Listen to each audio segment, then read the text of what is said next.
Depuis plus de 5 siècles, personne ne savait où reposait le corps du roi anglais Richard III. Mais après de longues investigations, les scientifiques de l'université de Leicester l'ont retrouvé. Ce squelette, exhumé en août 2012 sous un parking de la ville, dans les restes d'un monastère, est bien celui de Richard III. Une datation au carbone 14 a permis de déterminer l'âge du squelette. Et les scientifiques ont comparé son ADN à celui de plusieurs descendants de Richard III. Des experts en armes, en alimentation, en blessures ont également été convoqués pour analyser le cadavre. C'est bien lui.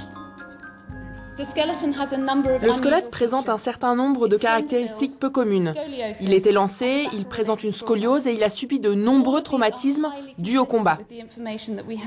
Cela recoupe les informations que nous avions quant à la vie de Richard III et quant aux circonstances de sa mort. J'ajoute qu'il s'agit d'un homme d'environ 32 ans. Donc tout ceci nous porte à croire qu'il s'agit bien de Richard III.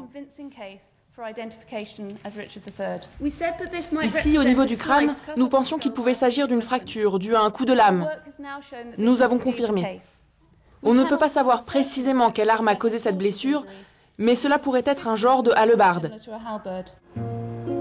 On sait que Richard III est mort au combat en 1485 lors de la bataille de Bosworth Field, remportée par son rival Henri Tudor, le futur Henri VII.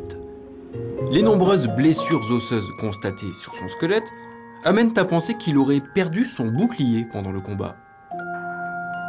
Jusqu'ici, Richard III était surnommé le roi perdu. Il va falloir trouver autre chose.